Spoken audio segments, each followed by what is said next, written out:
¿Qué tal, amigos? Reciban un cordial saludo. Mi nombre es Elvis Orellana Espinosa. Les doy la más cordial bienvenida a su canal de YouTube.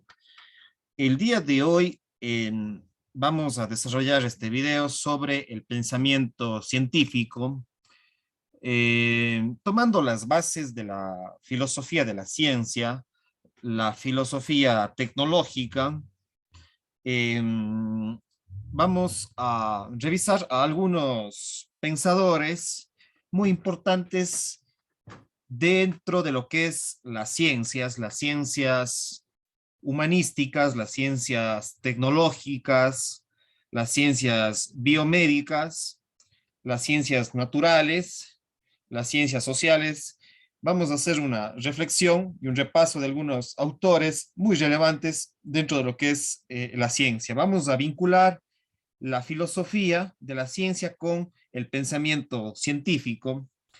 Eh, Antes de ir al tema, quiero decirte que en la parte de acá abajo de la descripción de este video, tú ya puedes encontrar antecedentes que yo he venido reflexionando sobre el pensamiento científico, justamente, sobre la ciencia, el pensamiento científico, los métodos de investigación científica, eh, y pues también filosofía, porque la ciencia es un hijo o una hija de la filosofía, ¿sí? El desarrollo del pensamiento científico se ha sustentado y es parte de la filosofía. Eh, el pensamiento científico justamente surgió y se consolidó en lo que es Europa en el siglo, entre los siglos XVI y los siglos XVII, tanto en el imperio hispánico como los imperios anglosajones.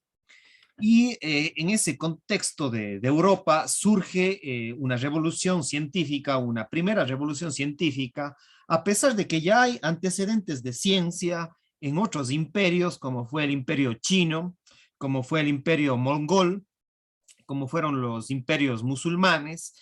Ya se desarrollaron las matemáticas, la física, la química, la biología, la misma psicología, eh, la medicina ya se desarrolló antes de esto, pero digamos, en la civilización occidental, en Europa y en el mundo anglosajón europeo y el mundo hispánico europeo, se va a consolidar la ciencia con la revolución industrial, con los diferentes tipos de revolución industrial, y el pensamiento científico consolidado por la parte mecánica, por la parte matemática, la parte racionalista, lógica matemática, se va a ir desarrollando a lo largo del siglo XVI, XVII, se va a consolidar la revolución industrial, los diferentes tipos de revolución industrial, y a partir, en cambio, ya de lo que es el siglo XX, a partir de lo que es el siglo XX, a mediados del siglo XX, se va a desarrollar lo que es la electrónica, después la informática, y con la informática, la electrónica, se va a ir desarrollando lo que es la biotecnología, lo que es poco a poco lo que hoy conocemos como es el Big Data, la ciencia de los datos, la data science, los sistemas computacionales, informáticos, matemáticos, los algoritmos, las redes neuronales ligadas a los algoritmos, etcétera. Entonces, digamos que para entender el pensamiento científico hay que remitirnos también un poquito a la historia de la ciencia y a la filosofía de la ciencia, que creo que siempre es necesario revisar esa perspectiva histórica, cómo se ha ido desarrollando la ciencia en los diferentes países, en los diferentes territorios, pero en los últimos 70 años se ha venido a consolidar el pensamiento científico ligado a lo que es el pensamiento tecnológico, y pues surgen en Estados Unidos principalmente en los años 50, 60, 70, y ya se va a ir consolidando en los 80 y en los 90 lo que es el Silicon Valley, y pues las diferentes empresas ligadas a inteligencia artificial, Big Data, Big Data, datos masivos, lo que es la ingeniería social, lo que es la biomedicina, la, la genética, ¿sí? Todo lo que es la ingeniería genética, las clonaciones con animales, los experimentos con animales, los experimentos con humanos, porque también se han desarrollado también experimentos con humanos, por ejemplo, en los mismos Estados Unidos, con John Watson, el experimento con un niño, que es el pequeño Albert.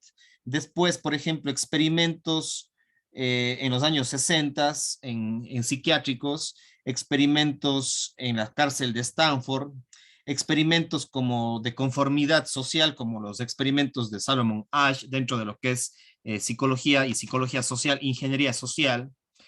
Y así en los diferentes campos de la medicina, por ejemplo, impresiones en 3D, impresión ya de órganos, impresión de diferentes órganos del cuerpo, se está consolidando cada vez más. Y ya con lo que es la oveja Dolly, también en lo que es las clonaciones con animales, y no sabemos si es, no ha habido una noticia oficial, pero sin duda creo que de manera no oficial, no nos presentan los medios de comunicación ni los gobiernos, pero seguramente ya habrá algún tipo de clonación humana, aunque ahí entramos en temas de debates de la ciencia.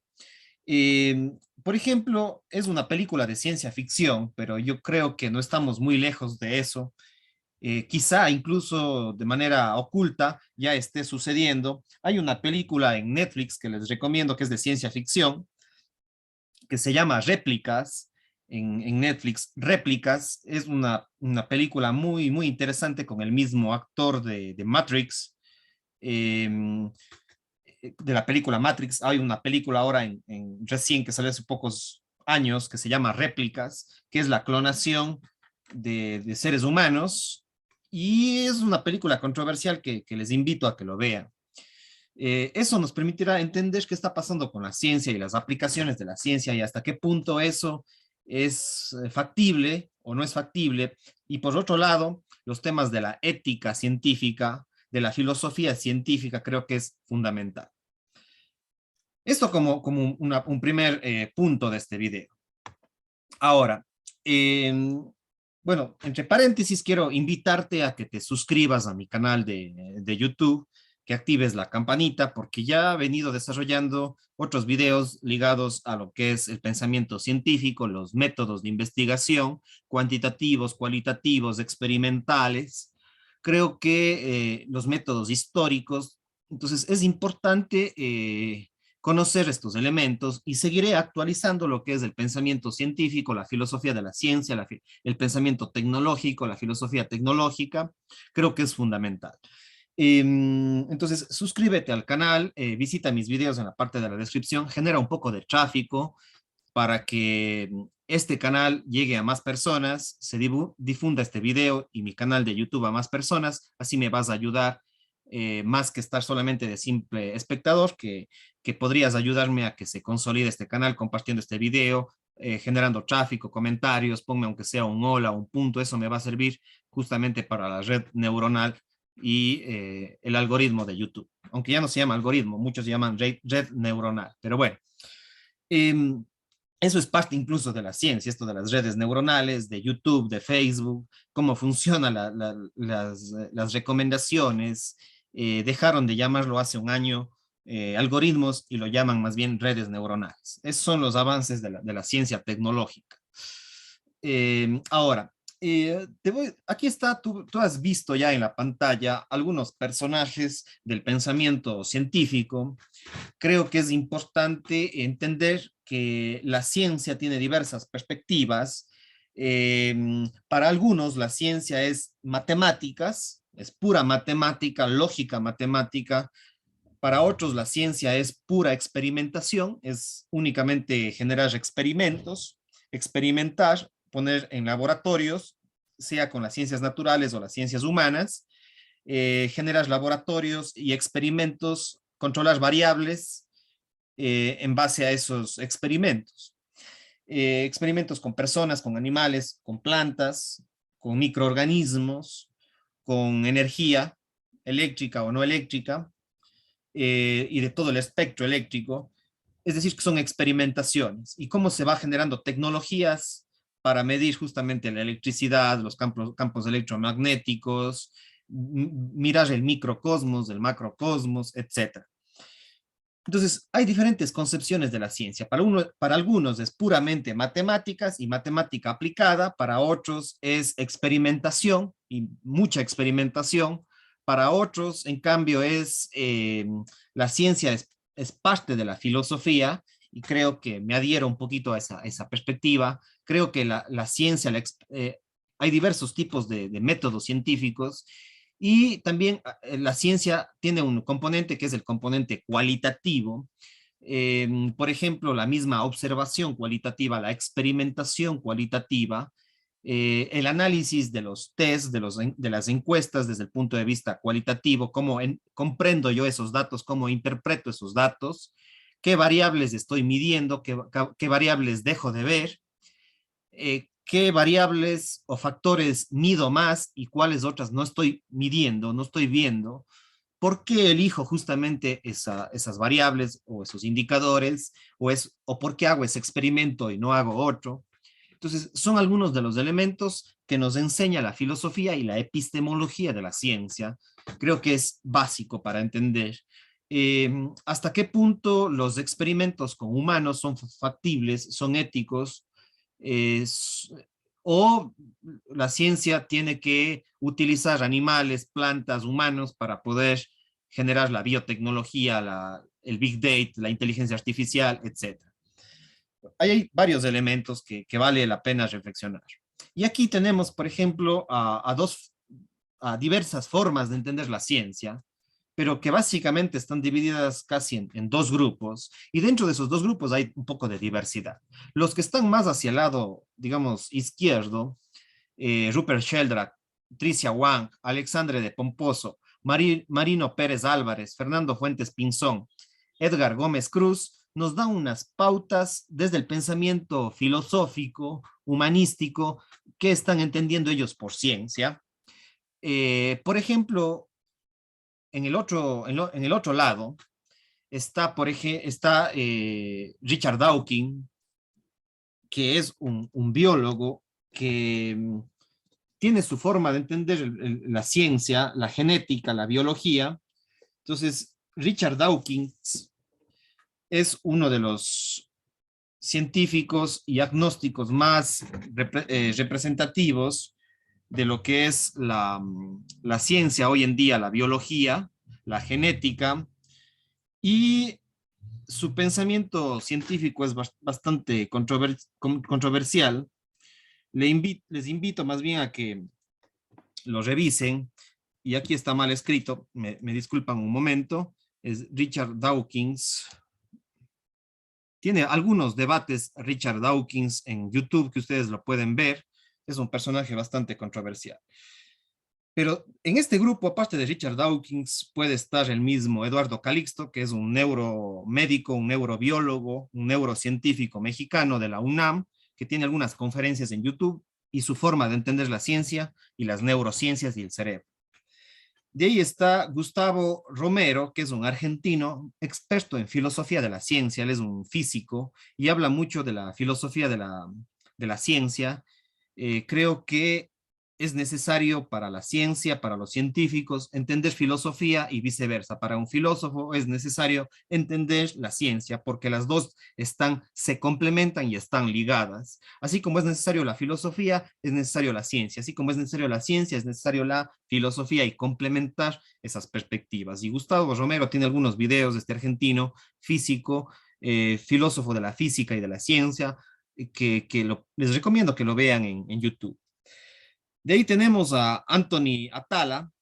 Anthony Atala es un pensador también, un científico, un científico, y es peruano, pero reside en los Estados Unidos, y este médico está generando experimentos para la impresión de diversos órganos de nuestro cuerpo.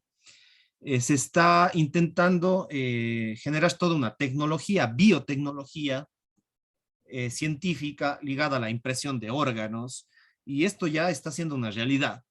Cada vez va a ser más fuerte imprimir un corazón, un hígado, un pulmón, etcétera, una oreja, etcétera, etcétera, etcétera. Entonces, ¿cómo se va a imprimir o cómo se está ya experimentando con impresiones de los órganos de nuestro cuerpo? Y eso cada vez va a ser una realidad. Entonces, ahí hay todo un debate científico sobre esos temas, científico-filosófico sobre el tema. Y de ahí está, por ejemplo, Elon Musk, que es el fundador de Neuralink, perdón, y entre otras empresas, él tiene un clúster de empresas que él es dueño e inversionista, ingeniero en sistemas, un programador, empresario y visionario. Fundó la empresa Neuralink, que ustedes lo pueden buscar en el internet, Neuralink, eh, que es una empresa que de alguna manera está apostando en el corto, mediano y largo plazo por conectar la inteligencia artificial con nuestro cerebro, ¿sí? Las conexiones neuronales, ¿sí? E inteligencia artificial versus inteligencia humana. Y cómo las máquinas pueden absorber nuestra lectura de nuestro cerebro, digamos, cómo desde la inteligencia artificial, desde el Big Data, desde la tecnología, cómo se está leyendo, cómo pueden leer nuestro cerebro y cómo nuestro cerebro cómo puede ser hackeado de alguna manera. Por eso es que les digo que vean esta película, Réplicas en Netflix, creo que representa mucho la perspectiva de mediano y largo plazo de lo que es la ciencia y la tecnología y hacia dónde quizás podamos llegar como ciencia y hasta cuáles son los límites y, y las visiones sobre la ciencia. Entonces, es fundamental entender estas perspectivas de la ciencia. Por otro lado, tenemos acá, en el lado izquierdo, a Edgar Gómez Cruz, que es un profesor mexicano, Edgar Gómez Cruz, que creo que sus aportes para entender el mundo de la tecnología, de las empresas tecnológicas, es un antropólogo que desde su visión de las ciencias humanas hace un análisis muy importante sobre la antropología digital. Tiene algunas conferencias muy buenas y entrevistas en YouTube que ustedes lo pueden revisar. Creo que sus aportes son muy interesantes desde la perspectiva antropológica, antropopsicológica, cómo podemos entender lo que está pasando con el Internet, con la biotecnología, etcétera, pero principalmente con el tema digital. De ahí, Fernando Fuentes Pinzón tiene un canal que se llama El Picalibro, que también hace aportes muy interesantes a lo que es la filosofía de la ciencia, la epistemología.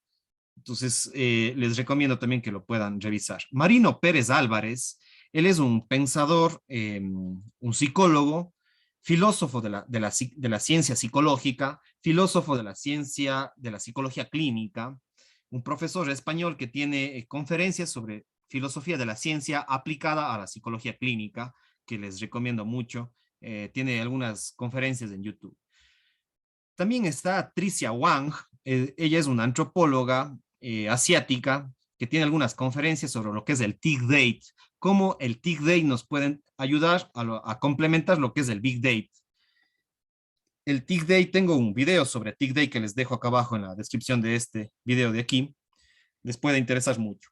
Alexandre de Pomposo es un médico, físico y filósofo mexicano, muy importante para lo que es el pensamiento complejo, la filosofía de la ciencia, donde que él invita a complementar las ciencias humanas con las ciencias naturales, entre la matemática, la experimentación y la parte cualitativa. Creo que el pensamiento de Alexandre de Pomposo es muy, muy interesante, ustedes lo pueden revisar en YouTube. Alguien que esté interesado en el pensamiento científico. Y Rupert Sheldrake es un biólogo que tiene por ahí una conferencia sobre los dogmas de la ciencia. Hay un video que él hizo una conferencia sobre los dogmas de la ciencia de Rupert Sheldrake, que creo que nos invita a pensar mucho sobre el tema de la ciencia, la tecnología, entre otros temas. Entonces, para entender qué es la ciencia, cuáles son sus métodos, sus técnicas, sus limitaciones, ¿sí? O sus potencialidades, creo que hay que siempre comparar y contrastar entre diversos autores para entender qué mismo es esto de la ciencia y cómo se relaciona con la filosofía y viceversa. Tal vez me he demorado un poquito, pero en todo caso, con esto estoy cerrando. Les invito a que vean mis otros videos sobre el pensamiento y el método científico que les dejo en la parte de acá abajo. Cuídense mucho, suscríbanse al canal, eh, suscríbanse y generen tráfico, comentarios. Pasen bien. Chao, chao.